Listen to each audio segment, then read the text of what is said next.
All right, so I had this dream a few weeks ago, and I can't tell you the exact date because I accidentally deleted half my dreams in the month of March in my sleepy stupor one day. Apparently, it's not there anymore.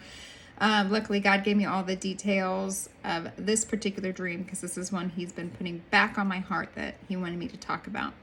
I had this dream, and then shortly after I had my accident, so I took some time off to recover. And then I've been kind of chewing on it because God has kept bringing it back. So I'm like, okay, I really need to talk about this, apparently. So another reason why I am talking about this is I had unpacked this dream, and then I was listening to a prophet on Elijah's list, and he had a dream with very many of the same symbols. So that was confirmation that what God was giving me, He was giving another person too. So I felt very comfortable talking about this dream. All right. So this dream is I can't really say it because I might get kicked off. A Mr. T dream, or Mr. 45 dream, if you get what I'm saying.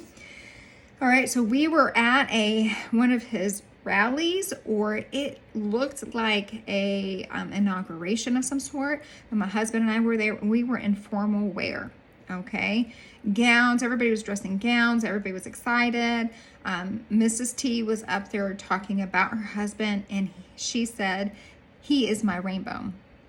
And my husband so romantically whispered in my ear, "Hey, did you see the present I left you at the house?" And I was like, "No, you left me a gift." He's like, "Yeah." So like in a soap opera, we took one step out of this rally inauguration and one step into our house. Okay, so just the transition was really easy. And our house was like a mansion. It was like a soap opera a house, okay? It was very opulent. Everything was this beautiful wood walls, detail. There was so much detail in all the wood carvings, and we had service people there attending to our needs.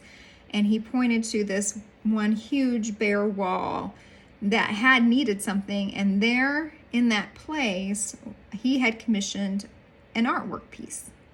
Okay, the artwork was, I tried to find the picture of him, but do you remember Elvis way back in the day, in his young days in the 1950s? There was a iconic image of him. He was holding the microphone. He was singing into it with his mouth wide open. His arm was back. It was that pose, but it was Mr. T. All right, or number 45. And I was like, oh my goodness. And at the bottom of the artwork, it was entitled, "He is my rainbow." All of a sudden I'm like, oh my goodness, this is like prophetic confirmation. Because we just heard Mrs. T just say that, and here's this artwork you commissioned probably months ago, and it has the same title. Then in my dream, I remember, my sister was commissioned by somebody to do some photography of their triplets, and the mother wanted an Ann Getty feel, so she asked for the triplets to be put in these in their chandelier, and it has globes, and wanted a baby in each of those globes and pictures taken of the babies. We thought it was weird in the dream. Outside my dream, I think it's weird. Luckily, it didn't happen in real life. But the photography piece was also called, drum roll please, "He is my rainbow." Okay, so and then I, at the end, was overcome by this prophetic confirmation. I fell to the floor and was just praying in tongues and just praising God because there's this prophetic confirmation going on. And then I woke up. So that was my dream. And like most of my dreams, I go, well, that's weird. So let's kind of talk about some of these main symbols. All right. So let's talk about me being in a gown, this rally slash inauguration. Everybody was dressed to the nines. We go into my house. My house is a mansion. Everything is opulent. This is a time of abundance, all right? God is saying here, you are entering this time of abundance. You will not be in want. It is time to celebrate. It is time to party, okay? He is saying that in those symbols. Additionally, with the symbol of the Elvis pose, God, when I was chewing on that, God said the 1950s rock and roll. Like, get ready, we are going to party. The 1950s was, a lot of music. Everybody was dancing. It's just iconic for good fun. And so God is saying in this dream, we are going to be having that celebration coming up. Also, in that dream, when he said 1950s, the year of Jubilee comes every 50 years. And I do believe that God is saying, this is the year of Jubilee. All right? So, in the year of Jubilee in the Bible, if you are not familiar with that, that is when all the debt is forgiven and people are set free. So, this is a very interesting symbol, if I do say that. Let's kind of talk about the triplets in the lamp. This is one that kind of threw me off a little bit, or in the chandelier. When I sat with this, I was like, does it mean the Trinity? God was like, no. I was like, well, 3 could mean community, which I got and then God said, look in the Bible. And I know when I start searching for Bible verses, the first one that pops up is the one that he usually wants me to look at. All right. Or he'll give me a strong pull to a certain one. So in 1 Thessalonians, I'm going to read 4-6 to kind of give you some context. 1 Thessalonians 5:5 in the New International Version says, you are all children of light and children of the day. Do not belong to the night or to the darkness. So let's read the context here. This is from a study Bible. But you, brothers, are not in the darkness, so that this day should overtake you like a thief. For you all are sons of light and sons of the day. We do not belong to the night or to darkness. So then let us not sleep as others do, but let us remain awake and sober. Okay?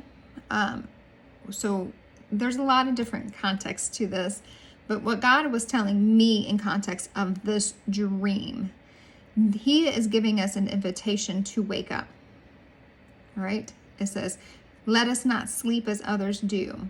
Let us remain awake and sober. He is inviting us, wake up, wake out of the sleep that you've been in. Start educating yourself. Do not listen to the news. Do not listen to me. Let me guide you to the truth.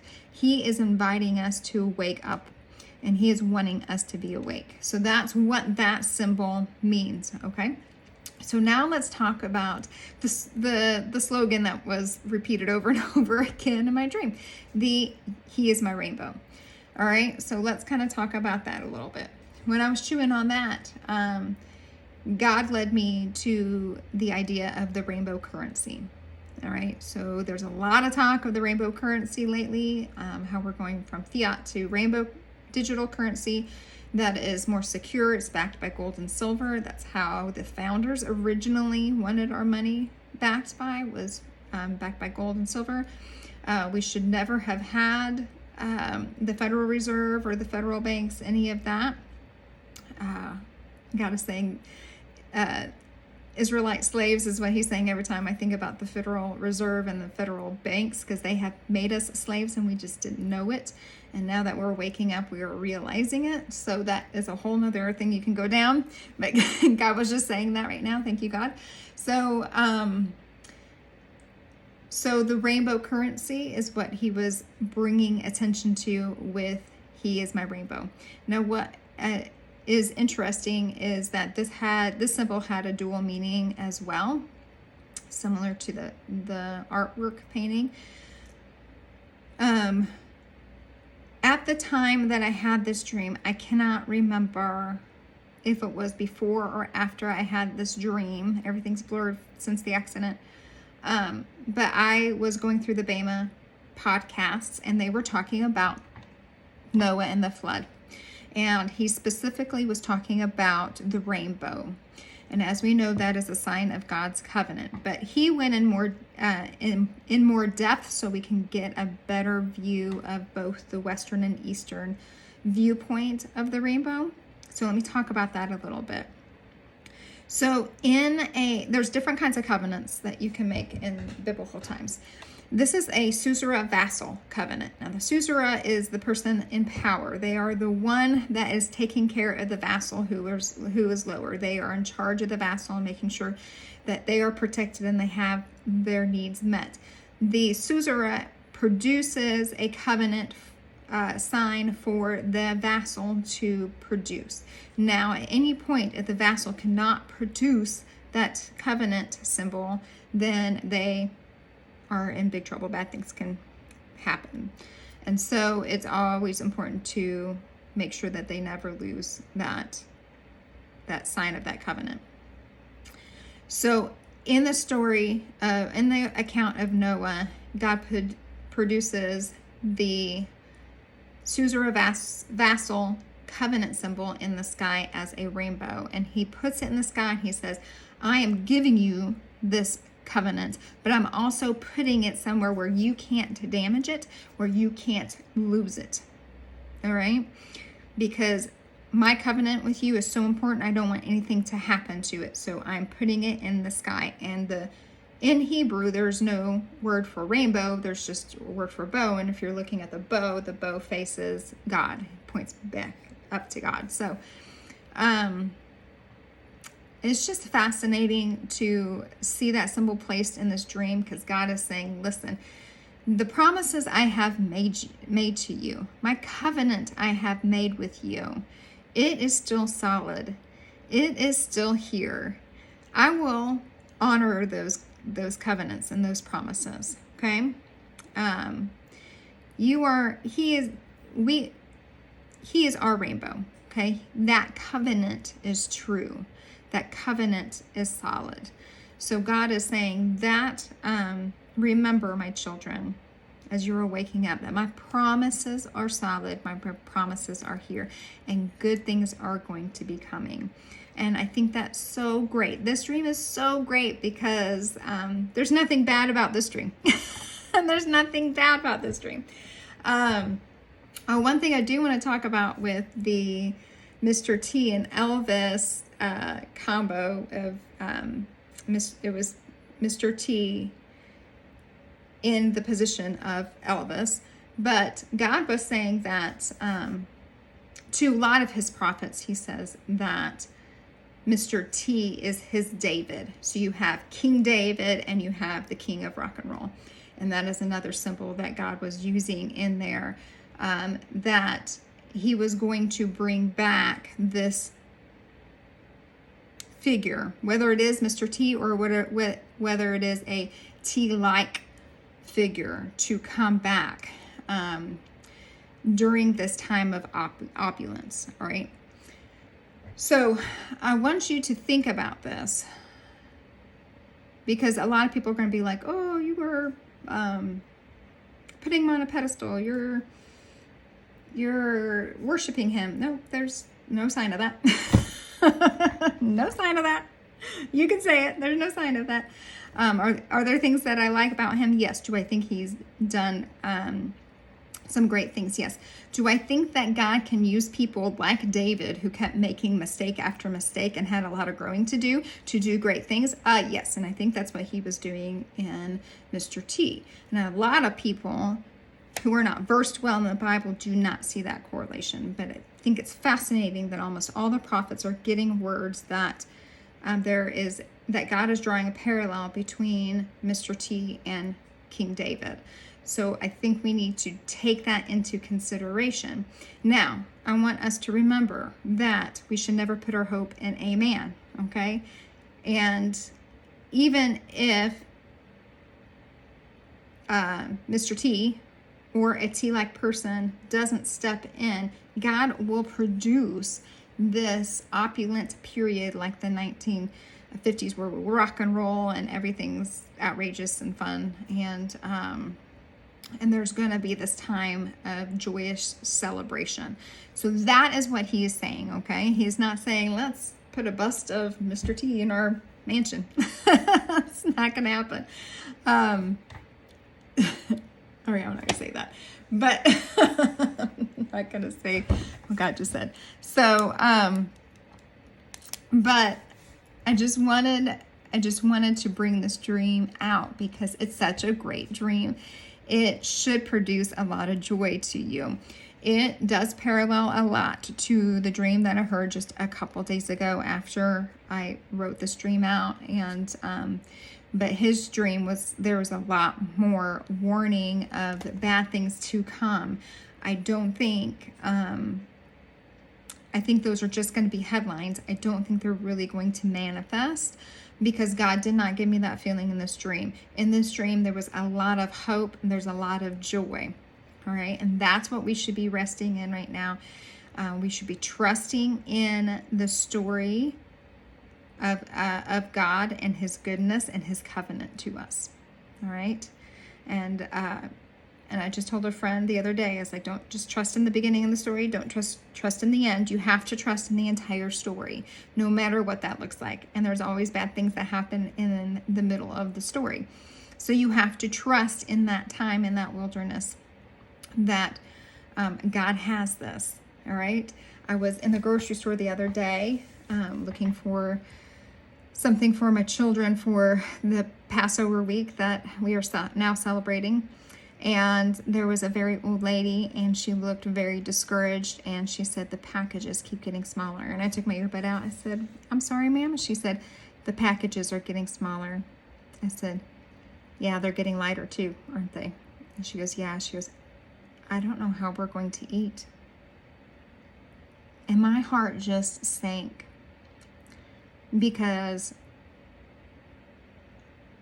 I'm not getting any of that feeling whenever I talk to God. God is telling me to get ready and party, but not everybody has that, is getting that message. And so I told her, I said, listen, I just know that there's good things coming. I just know it. I know it in the depths of my soul. No one can tell me otherwise. I know good things are coming. I feel it from the top of my head to the bottom of my feet. And I'm resting in that. And she said, yeah, I hope you're right. I said, I know I am right on this. I know I am right. I think I would have freaked her out if I said, well, God gives me dreams, and these are the dreams he tells me. And don't know if that would have changed her mind at all. But I think God gave us this dream to say, listen, get ready to rock and roll and celebrate, because good things are coming. I don't know what that really is going to look like.